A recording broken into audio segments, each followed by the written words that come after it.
क्या आप जानते हो कि इंडिया के कुछ क्रिएटर्स हर साल करोर्स ऑफ रुपीस कमा रहे हैं? और सबसे शॉकिंग बात यह है कि उनकी सबसे बड़ी इनकम यूट्यूब एडसेंस भी नहीं है। एक ही क्रिएटर कभी एक वीडियो से लाखों कमाता है, कभी एक ब्रांड डील से, और कभी अपने खुद के बिजनेस से करोड़ेस। लेकिन आखिर ये पूरा सिस्टम काम कैसे करता है? हम सब यूट्यूब देखते हैं, वीडियोस देखते हैं, शॉर्ट्स स्क्रॉल करते हैं, और जब किसी क्रिएटर को लंबोर्गिनी, लग्जरी ऑफिस या मल्टी करोड़ बिजनेस के साथ देखते हैं, तो सिर्फ एक ही सवाल दिमाग में ना आता है, ये इतना पैसा आता कहां से है? अगर तुम्हारा आंसर है यूट्यूब एड्स, तो तुम सिर्फ स्टोरी का सबसे छोटा पार्ट जानते हो। रियलिटी ये है कि यूट्यूब सिर्फ एक प्लेटफॉर्म है, असली बिजनेस उसके पीछे छुपा होता है। आज हम डिकोड करेंगे इंडिया के 3 बड़े क्रिएटर रुपीज का कंप्लीट बिजनेस मॉडल, और समझेंगे कि कैसे कंटेंट एक मल्टी करोड़ कंपनी में कन्वर्ट होता है। लेकिन उससे पहले एक छोटा सा एक्सपेरिमेंट करते हैं। सोचो तुम्हारे पास एक यूट्यूब चैनल है जिसके 1 करोड़ सब्सक्राइबर्स हैं। हर वीडियो पर 50 लाख व्यूज आते हैं। क्या तुम ऑटोमेटिकली करोड़पति बन जाओगे? आंसर है नहीं। व्यूज और वेल्थ दोनों अलग चीजें हैं। वेल्थ तब बनती है जब तुम ऑडियंस को बिजनेस में कन्वर्ट कर पाओ। आज के टाइम पर क्रिएटर सिर्फ कंटेंट क्रिएटर नहीं रहा। क्रिएटर एक मीडिया कंपनी है, एक मार्केटिंग मशीन है, एक पर्सनल ब्रांड है, और सबसे इंपॉर्टेंट, एक एंटरप्रेन्योर है। मतलब बहुत सिंपल है। कंटेंट अटेंशन लाता है, अटेंशन ट्रस्ट बनाता है, ट्रस्ट प्रोडक्ट्स बेचता है, और प्रोडक्ट्स पैसा बनाते हैं। इसी फॉर्मूला को समझकर दुनिया के क्रिएटर्स बिलियन डॉलर बिजनेसेस खड़े कर चुके हैं। इंडिया में भी ये रेवोल्यूशन शुरू हो चुका है। अब मिलते हैं पहले क्रिएटर से, टेक बर्नर। टेक बर्नर का नाम सुनते ही दिमाग में गैजेट्स, स्मार्टफोन्स और एंटरटेनिंग टेक वीडियोस आती हैं। लेकिन अगर तुम सिर्फ वीडियोस देख रहे हो तो तुम बिजनेस मिस कर रहे हो। शुरुआत में टेक बर्नर भी एक नॉर्मल यूट्यूबर था। Limited budget, simple camera, basic editing.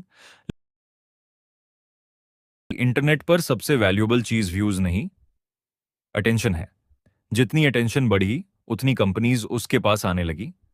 Smartphone brands, laptop companies, AI tools, fintech apps, accessories. हर कंपनी यूएस ऑडियंस तक पहुंचना चाहती थी, जो टेक बर्नर ने सालों की मेहनत से बिल्ड की थी। यहीं से शुरू होती है पहली income stream, brand deals. India के टॉप क्रिएटर्स एक सिंगल स्पॉन्सर्ड इंटीग्रेशन के लिए लाखों रुपए चार्ज कर सकते हैं। एग्जैक्ट नंबर्स पब्लिक नहीं होते, इसलिए उन्हें कंफर्म नहीं किया जा सकता। लेकिन इंडस्ट्री रिपोर्ट्स और क्रिएटर मार्केटिंग एजेंसीज के हिसाब से टेक्नोलॉजी नीच इंडिया के हाईएस्ट पेइंग कैटेगरीज में से एक है। शायद वो सक्सेसफुल क्रिएटर होता, एंटरप्रेन्योर नहीं। गेम तब चेंज हुआ जब उसने लॉन्च किया अपना ब्रांड, लेयर्स। अब 1 मिनट के लिए सोचो, पहले वो दूसरी कंपनीज के प्रोडक्ट्स प्रमोट करता था, अब उसके पास खुद का प्रोडक्ट था। मतलब ऑडियंस उसकी रिकमेंडेशन पर प्रोडक्ट खरीदती है, और प्रॉफिट डायरेक्टली उसके बिजनेस में जाता है। इसी को कहते हैं लेवरेज। एक वीडियो बनाओ, मिलियन लोग देखें, और उनमें से सिर्फ छोटा सा परसेंटेज भी कस्टमर बन जाए, तो बिजनेस खुद स्केल होने लगता है। इसी वजह से दुनिया के बड़े क्रिएटर्स सिर्फ एडसेंस पर डिपेंड नहीं करते, वो अपनी ऑडियंस को अपने इकोसिस्टम में लेकर आते हैं। टेक बर्नर के केस में ये इकोसिस्टम यूट्यूब से शुरू होता है और बिजनेस पर खत्म होता है। अभी तीसरी इनकम स्ट्रीम, एफिलिएट मार्केटिंग। तुमने नोटिस किया होगा डिस्क्रिप्शन में Amazon या फ्लिपकार्ट के लिंक्स होते हैं। अगर कोई व्यूअर उस लिंक से प्रोडक्ट परचेज करता है, तो क्रिएटर को कमीशन मिलता है। व्यूअर के लिए प्राइस सेम रहता है। क्रिएटर के लिए एक और रेवेन्यू स्ट्रीम क्रिएट हो जाती है। और जब एक वीडियो मिलियंस ऑफ व्यूज लाती है, तो ये कमीशन मंथ्स तक जनरेट होता रहता है।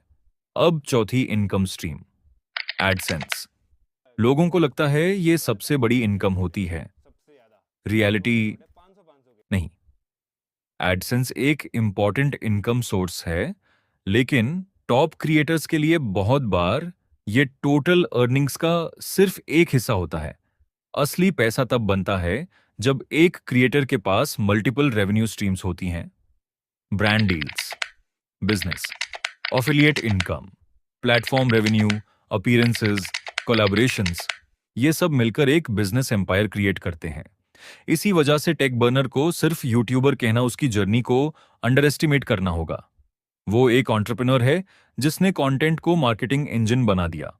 लेकिन अगर तुम्हें लगता है कि ये बिजनेस मॉडल इंप्रेसिव है, तो अगला क्रिएटर इस गेम को और भी इंटरेस्टिंग बना देता है। अब बात करते हैं फुकरा इंसान यानी अभिषेक मल्हन की। अगर टेक बर्नर ने ऑडियंस को बिजनेस में कन्वर्ट किया, तो फुकरा इंसान ने एंटरटेनमेंट को ब्रांड में कन्वर्ट किया। उनकी जर्नी किसी ओवरनाइट सक्सेस की स्टोरी नहीं थी। शुरुआत सिंपल कंपैरिजन वीडियोस से हुई। 100 रुपए वर्सेस 10,000 रुपए, cheap versus expensive, challenge videos.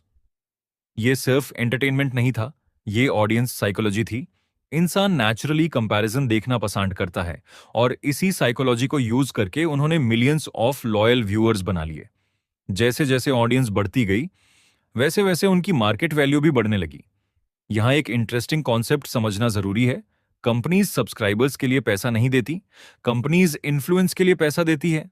अगर किसी क्रिएटर के पास 80 लाख सब्सक्राइबर्स हैं, लेकिन ऑडियंस ट्रस्ट नहीं करती, तो उसकी वैल्यू उतनी नहीं होगी। लेकिन अगर किसी क्रिएटर के पास कम ऑडियंस होते हुए भी ट्रस्ट बहुत स्ट्रांग है, तो ब्रांड्स उस क्रिएटर को ज्यादा प्रेफरेंस देंगे। और फुकरा इंसान की सबसे बड़ी स्ट्रेंथ थी ऑडियंस एंगेजमेंट। उनके व्यूअर्स सिर्फ वीडियोस नहीं देखते, वो पार्टिसिपेट करते हैं, कमेंट करते हैं, शेयर करते हैं, चैलेंजेस रिपीट करते हैं।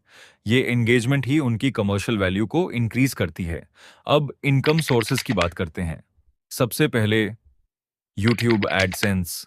मिलियंस ऑफ मंथली व्यूज की वजह से एडसेंस एक स्टेबल इनकम सोर्स बनता है। लेकिन फिर वही बात, ये सबसे बड़ा सोर्स नहीं है। दूसरा source brand collaborations, gaming companies, finance apps, food brands, consumer products, lifestyle brands, entertainment platforms. हर कैटेगरी का ब्रांड उनके थ्रू यूथ ऑडियंस तक पहुंचना चाहता है। और जब एक क्रिएटर की videos consistently millions of views लाती हैं, तो उसकी स्पॉन्सरशिप प्राइसिंग भी इंक्रीज होती रहती है। एग्जैक्ट फिगर्स पब्लिक नहीं होते, लेकिन इंडस्ट्री एस्टिमेट्स के अकॉर्डिंग इंडिया के टॉप एंटरटेनमेंट क्रिएटर्स एक इंटीग्रेटेड कैंपेन के लिए लाखों रुपए चार्ज कर सकते हैं। अब तीसरा source, Instagram.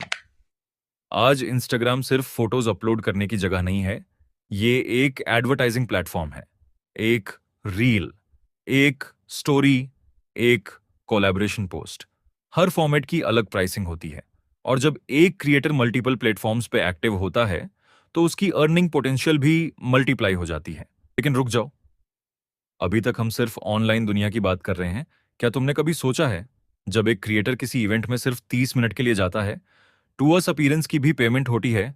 Reality shows, college events, corporate events, award functions, brand launches, हर जगह क्रिएटर्स को इनवाइट किया जाता है।